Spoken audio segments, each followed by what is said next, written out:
So have a snack, eat what you please, mix some chocolate milk with cheese, use the oven or toast some bread. Doesn't Daddy deserve a little head? How are? Welcome to the podcast. This is Not For Radio. And we are your hosts, Dunc and Hi, Jay Reeve. There is swearing in this podcast. Heaps of it. Because it makes it better. Couple of cracking war stories, and I'm even going to do a little bit of story time with this book here called Mummy and Daddy Want to Fuck. It's a greatie. Real page-turner stuff, this. Yeah, we're just sort of testing the waters on reading porn out in the podcast. Nah, it's a kid's book. Also, as well, we've got a Not For Radio edition of nicknames on the podcast. And to get things started, a little war story from Dunc for you. Let's get it, Marks. Enjoy the podcast. Attention, snipers! Gear up and hold your positions. It's time to load up some war stories. Your tales from the front line, brought to life. Prepare to fire. This one from Cos in Melbourne. Cosrod! It's Saturday night, 12 years ago. I'm a single dad to 3 boys, 7, 5 and 4. If you know, you know. It's fucking hard keeping them on the straight and narrow. That's exactly where you are now, but not single dad. Unfortunately, this one incident has scarred my youngest for life. See, the problem was, as young boys, they were constantly having their hands downstairs. Me being the responsible and amazing fucking parent, I decided to teach them a life lesson. At dinner one night, I caught my youngest, mildly autistic, with his hands down his pants. This was my perfect opportunity to tell him about the story about a young boy that I went to school with. Now, don't get me wrong, I think I failed drama, but this performance was one of my proudest. I told them all with an ominous and very ominous and very serious way about a friend of mine who was always touching his meat and potatoes. I said he touched it so much that one day it just fell off. Yeah. This got their undivided attention, and they were halfway between believing my story or thinking that I was full of shit. Whilst telling the story, sitting at the table, I was already preparing for part 2. With the old fellow tucked between my legs, I stood up and pulled my shorts down and screamed, "And that boy was me!" It was a performance worthy of Buffalo Bill and Silence of the Lambs. The screams from all 3 of them were so loud I thought that the old Dottie next door would call the cops. My youngest had a look of absolute horror, like I just made him sit through all the runs of The Conjuring, and I was starting to second guess my parenting methods. Thinking I may have gone too far, I tried to rectify the problem, so I turned around to show them that it was in fact all still there. It's called a fruit bowl, eh? Yeah. Or the goat. Here were my balls and dick in full view, which actually didn't help the situation. The screams actually got out even fucking louder. I tried to explain the joke, but the damage had been done. 12 years on, I still have to listen to my youngest tell people, including my partner of 7 years, how he is so traumatised that he has seen things no child should see. He even caps it off with, "I saw my dad fuck himself." Safe to say, he's still a virgin and missed sex ed at school. On a side note, I suffered hydrocele 12 months ago, which I think's when you get fluid in your nutsack. And it may have resurfaced the trauma by showing him my testicle with a smiley face drawn on it. Dad of the year. Which had swelled to the size of an orange. Man, that's at Maxie's. I told him it was in the interest of his future health, as it runs in the family, but he doesn't appreciate my concern. I may need to set up a GoFundMe for his future therapy sessions. That is great stuff, though. Coming in hot is a parenting lesson. That's when you're a single bloke and you don't have the chick to go, hey, maybe not a good idea. That's going to come back and bite you in the ass. But magic. Is there anything that you recall your parents telling you that you're like, fuck, that sounds heavy, but you're full of shit? No, the one I always go back to is when they were walking up this fucking old gold mining track in Golden Bay and they told me there's a McDonald's at the top to get us up there. Fat little pork chop that I was, fucking battled away hoping to get a cheeseburger at the top. And then he just laughed in our faces, being like, "You dumb fucks. Like, why would there be a McDonald's up here?" Well moved for Macca's. And then you're up there, so you've got to walk out. Then you've got to walk all the way back out. So that you're doubly I mean, that was off. Downhill, but I haven't got over that. I can just imagine Fucking the Hard chubby to- little Funster Dunc going, oh, fucking hell, this is pretty tough going, but at least there's cheeseburger waiting. Hard to reason with a fucking hungry fat kid, eh? Hungry, angry fatty. I would pay good money just to, if there was to be surveillance footage at the top and just zoom in on your face, just to be getting up there. You're like, hey, I can normally smell it from here. We must be close. I can't smell anything. And getting up there and going, there's no McDonald's, and just the fucking pure disappointment. The reason why it was so bad is because I had never had McDonald's as a kid growing up. From to rip that out, it's just fucking. So as soon as I started earning my own money, you know what I did? Bought all of the food. Still are. Sorry. Zinger. Hey, just going to quickly cover this off before we get to the bedtime story there. Someone did ask, I think it was Beck, said, can we have an update on the possible intruder in Jay's basement? He was ready to start a fucking riot, lol. And then someone says, yeah, I was thinking about that today. Might be on the potty by now. And then Zoe says, my husband asked me the other afternoon when I picked him up from work if there was an update on the person in the basement. We're all waiting in anticipation for the answer. We did talk about this earlier in the week, but it was on the Top Sniper Brass Elite, yeah. Sniper Elite episode. So long story short, it was the mother-in-law. Slightly extrapolated version was, unbeknownst to myself, the mother-in-law had come around and had moved some stuff around, but I was unaware that she'd been there. So it was her that went downstairs, put something underneath the house, left the door open, and also had the cold can of Pepsi out of the fridge. Because that was the clincher for me. I was telling, because Tricky was around Friday night, I was telling Tricky about it, and he's just like, did you get a fucking bat? Did you batter the fuck out of them? Are they still under there? Do you need me to fucking help you get rid of it? Let's just say Tricky knows someone that hog-tied someone that got near their house. So all reasonable questions from Tricky, considering he knows a guy that did that. Knows a guy.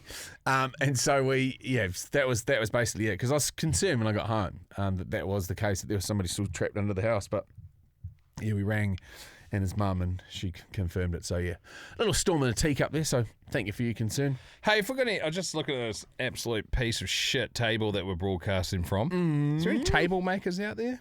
Like, if you were to have a custom table, what do you reckon? Marty Devlin, you reckon a giant mahogany C&B table? It does. It's just, fuck, this is weak, isn't it? This doesn't scream opulence. This What doesn't about- scream respect. Okay. This screams fucking cutting costs. What about? It's weak. What Woeful. about? I know could be controversial, not really, but what about a fucking roulette table? Yeah, We sit around a roulette table, and then that's how we do some of our winners. Why don't we sit Put around the ball on the roulette table, give that a spin. Why don't we sit around a craps table and we can just dice our way through the Yeah. All right, we'll get to it. Hey, Teeks, just so you know, when you leave us, I'm going to have a gambling addiction, and it's going to spawn from the roulette table we broadcast from every day. The first thing I thought in my head was, well, that will not be my problem. Good luck. There must be so many of those sweet spots that you're now in where you just go, not my fucking circus, no longer my monkey. No, so I still care. That's the worst part. I actually care about my job too much. So I'm like, what can I possibly do to help them before I go? Nah, I think $6,000 is going to be tough to get across the line. Jeez. Like, this must be the Mac Daddy brand, Godfrey Parker, for one of the roulette tables with the roulette thing, like you'd see in a casino. $43,000. But imagine how quick, if you sat at one of those and watched how hard people punt on it, you'd pay that thing off in a night. I'm going to need to go to AliExpress. This is not within our budget. How much for a craps table? Because they're fucking cool. I've got a great game too called Zilch, which I reckon we can start doing. That's on that, actually. You get a pretty nice Alibaba one for 2-3. What's that, roulette? Or the crapsy? Yeah. So we were... I sent this to Dunc yesterday. This new trend, obviously, when you move into a new house and you're looking at the space and you're like, oh, what can I do with this and how can I fucking sex this up? And there was a clip that Dunc played. I don't know if it was on here. It was. I'm pretty sure it was like, The hi, Builders? I'm the builder's wife. And I wanted an arch thing. He goes, hi, I'm a builder. That took me fucking 6 days. And Yeah, when designing a house. I think that was on here. yeah. Yeah. And so when you're looking at these new spaces, you're like, how can I sort of change them into something cool? And so obviously my algorithm's chock-a-block full of all the shit that I've been looking at. Fucking swimming pools made out of water tanks is one of them. But the second thing is all these cool rooms. And this fucking awesome trend, which I'm a massive advocate for, it's called an analog room. So everything in that room is analog. So not to the point where it's like you're playing off a fucking hand wind-up gramophone, but you play cassette tapes, records, there's books, board games, beautifully handcrafted one off fucking Scando furniture, maybe some fucking sunken lounge. You have a little fire pit in the middle of it, or like a roaring fire at one end of it. I was like, man, that's cool. Photos on the walls, only taken from film cameras. Paintings that are actually paintings, not prints. Imagine doing that. So you have the photo album, and you take a photo every time someone new comes to the area, or into the room or whatever, and maybe you might be partying, having a couple of whiskies or something. Yes, no premixed drinks, no beers, only cocktails. I love it. It's so sick. Beautiful whiskies. I'd love to sit there with a little extraction fan and fucking have some stogies. Yeah, that's cool. Ah, glorious. There's a friend of ours, Sean Aiken from Wellington Photographic Supplies, and he carries around, I can't remember what the camera is, but it's a film camera. Obviously, it works for him because he fucking owns 2 photographic stores, one in Auckland, one in Wellington, and can develop them. But he takes a photo a day. That's and then cool. just develops his rolls, and it's sick. Like he's I saw another guy, Japanese guy, who shot all gigs between the 60s and 80s, and he has 900 rolls of undeveloped film. Woo, there'll be some gems in there. Oh yeah. Teague, you want to hand that book over? We got sent a book. Does it say who it's by? This is from Curtis Thompson, who sent it to us. Yes, CT. This is from Michael Gluberman, and the title of this book is Mummy and Daddy Want to Fuck. Kids book, Yeah, obviously. it's a kid's book. Illustration by Dan Mardia.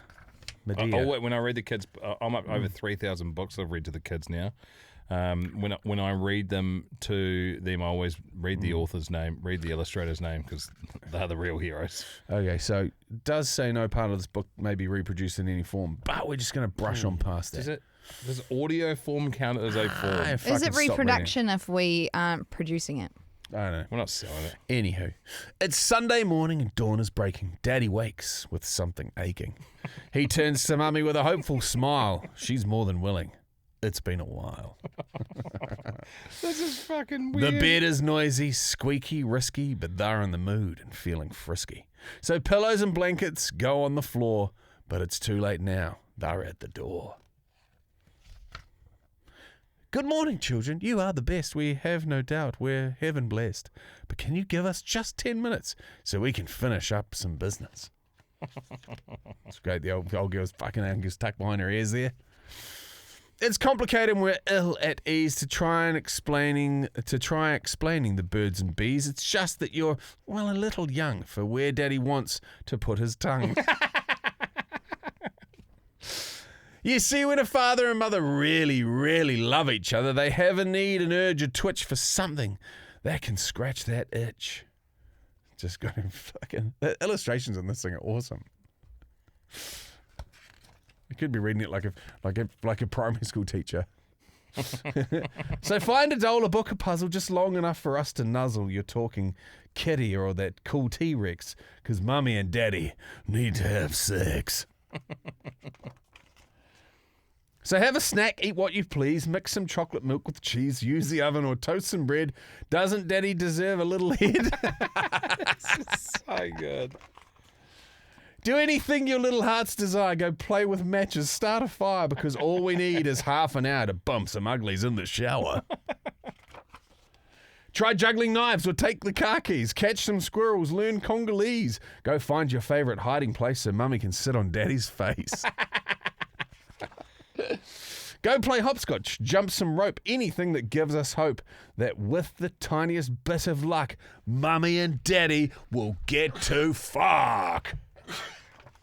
I'm allergic to James Wood Sexy. I was going to say you're 6 or you're 4 more sneezes away from blowing your chips. It's called making love, you little cuties, to do the nasty or bump some booties, to hokey pokey or fornicate, to get the runners past home plate, to boff, to bang, to go balls deep, to make the angry weasel weep, to diddle, boink, hide the salami, put part of Daddy inside of Mommy, to lace and pipe, butter the muffin, give the turkey a little stuffin', bash the beaver, smuggle the pickle, enjoy a little slap and tickle. Think like this. Try to imagine that Daddy's got a one-eyed dragon. It can't relax, calm down, behave until it hides in Mummy's cave. How about a nap or just a snooze? Because Daddy needs to get some coos. And Mummy, feeling quite fertile, is in the mood for some doggy style. Oh my God. Go to the yard, dig up some bugs, play on the roof, or take some drugs. Draw some pictures you can bring us so we can practice cunnilingus. It's so funny. Oh my God. We're sorry if we're angry sounding, but Mummy's hot and needs a pounding, so go away, leave us alone. Mummy and Daddy want to bone. This is fucking well written. Isn't it? It's Sunday night and the sun's gone deep. The children are at last fast asleep. We're finally free from being accosted, but Mum's head hurts and Dad's exhausted. So they crawl back underneath their covers, remembering the day when they were lovers, promising each other that with some luck, someday soon, they'll get to fuck. All right, sweet dreams. It's Good night. a fucking great book. Well done. Have your kids ever busted you on the job? Nah. Not even close.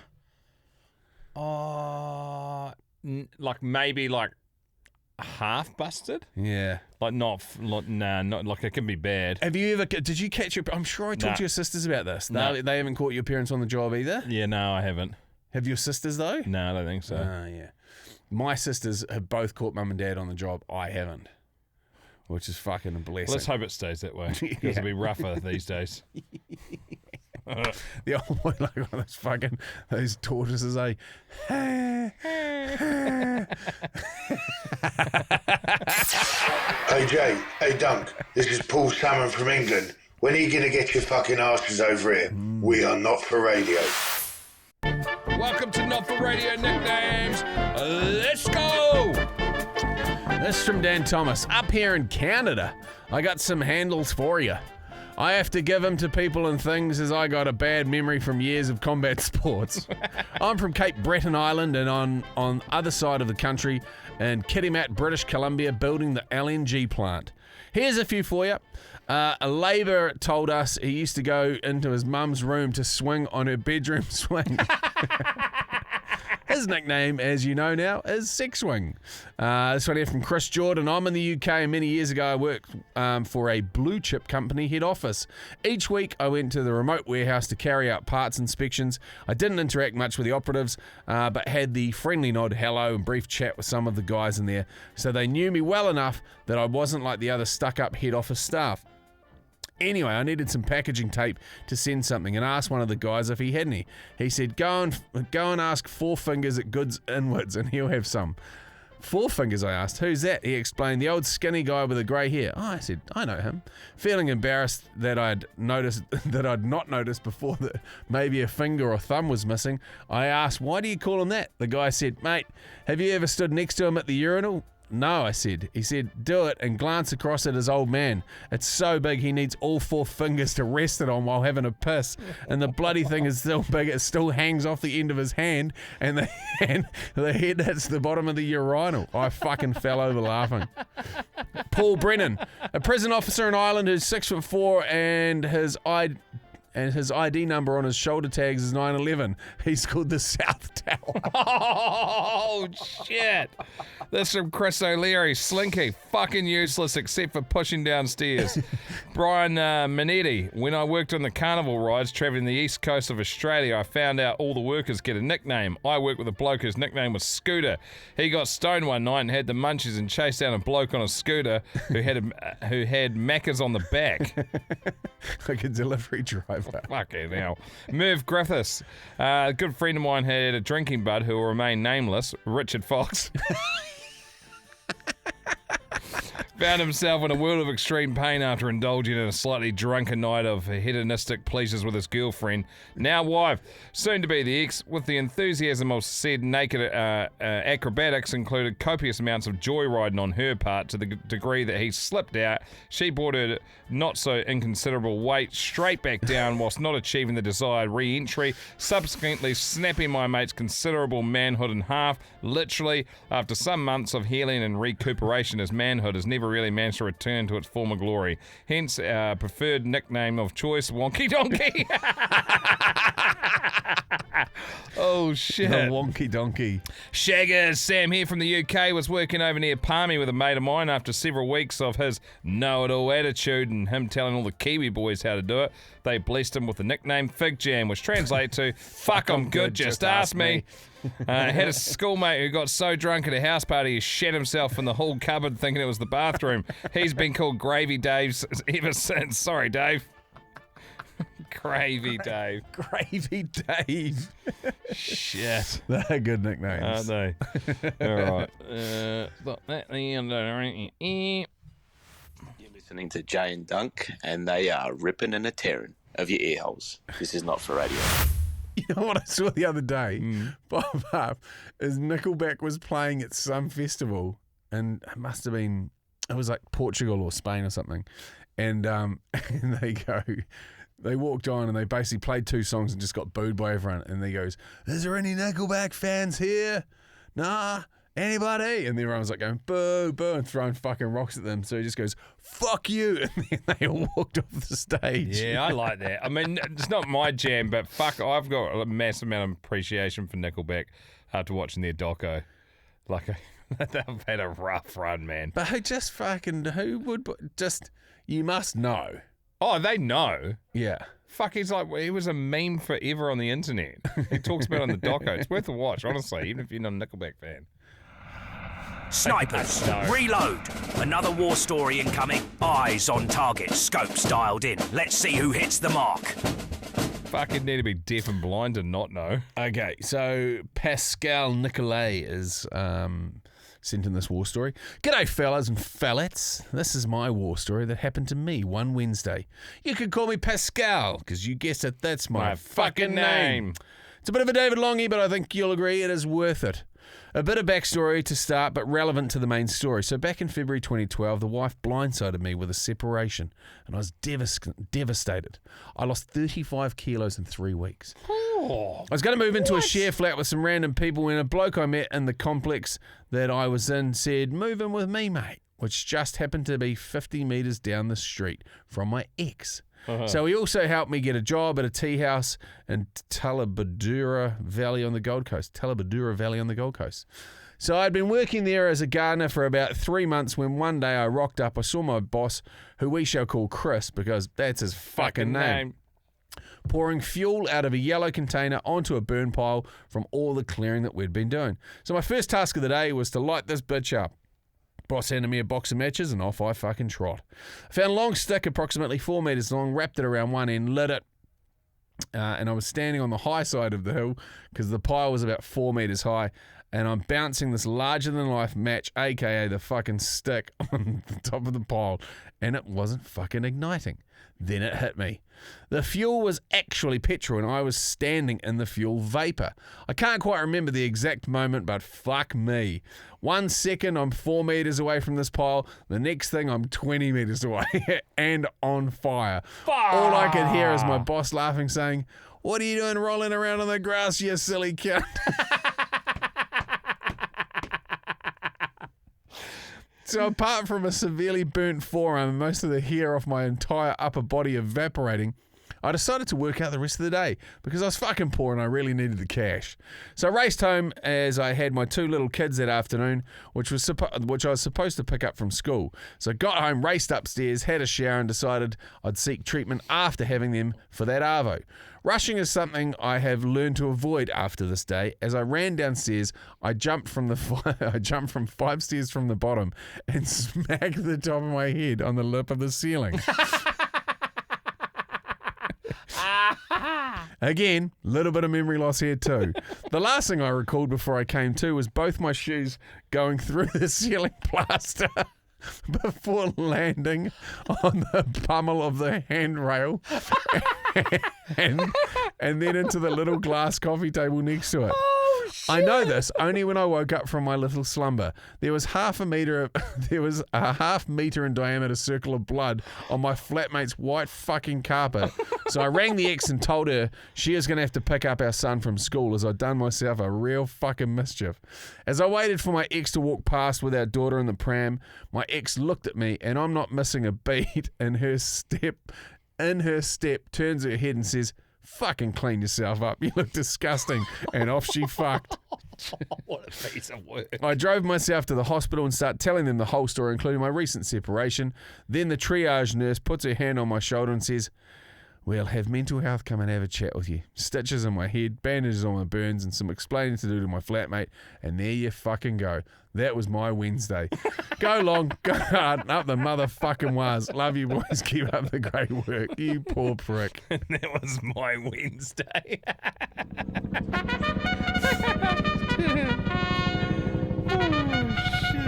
Ceasefire, snipers! Today's top marksman has been selected. The war story of the day goes to... It's got to be that one. Oh, Pascal got absolutely thunderfucked. You know, that's good on you, mate, for trudging on, because normally 3 big knocks are what set a fella off, you know? Just give Jay the wrap it up. Yeah. So we've got an interview waiting for us downstairs for the radio.